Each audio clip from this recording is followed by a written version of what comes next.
പത്തനംതിട്ട പമ്പ ആശുപത്രി അധികൃതർക്കെതിരെ ചികിത്സാ പിഴവാരോപണവുമായി ശബരിമല തീർത്ഥാടക. സർജിക്കൽ ബ്ലേഡ് അകത്തുവച്ച് കാലിലെ മുറിവ് വെച്ചുകെട്ടി എന്നതാണ് പരാതി.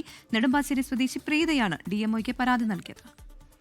തിരുവാഭരണ ഘോഷയാത്രയ്ക്കൊപ്പം നടന്നാണ് പ്രീത പമ്പയിലെത്തിയത്. കാലിന്റെ അടിഭാഗത്ത് ചില മുറിവുകൾ കണ്ടതോടെ പമ്പ ആശുപത്രിയിൽ പ്രവേശിച്ചു.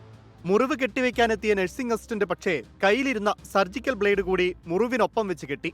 തിരികെ വീട്ടിലെത്തി അസ്വസ്ഥത അനുഭവപ്പെട്ടതോടെ പരിശോധിച്ചപ്പോഴാണ് ബ്ലേഡ് കണ്ടെത്തിയത്.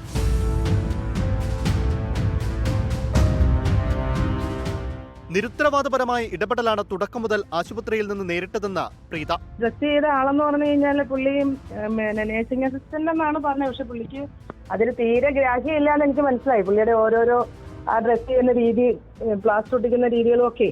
എന്റെ കാലിന്റെ ആ അടിയിൽ ഇങ്ങനെ തൊലി ഉണ്ടായിരുന്നല്ലോ, ഈ പൊള്ളിയിട്ടുള്ള തൊലിയില്, അത് മാറ്റാൻ വേണ്ടി പുള്ളി എടുത്ത സർജിക്കൽ ബ്ലേഡ് ആയിരുന്നു. ആ ബ്ലേഡ് പുള്ളി ഇത് ബാൻഡേഡ് വെച്ച് ഒട്ടിച്ച സമയത്ത് ബ്ലേഡും കൂടെ വെച്ചാണ് പുള്ളി ഒട്ടിച്ചത്.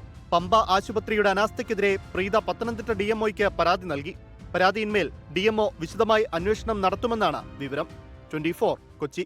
ലോകത്തെവിടെയായാലും ഏത് സമയത്തും 24 വാർത്തകളും ഓഗ്മെന്റഡ് റിയാലിറ്റി പാക്കേജുകളും എക്സ്പ്ലെയിനറുകളും വിശദമായി കാണാൻ ഞങ്ങളുടെ യൂട്യൂബ് ചാനൽ നിങ്ങൾക്ക് സബ്സ്ക്രൈബ് ചെയ്യാം.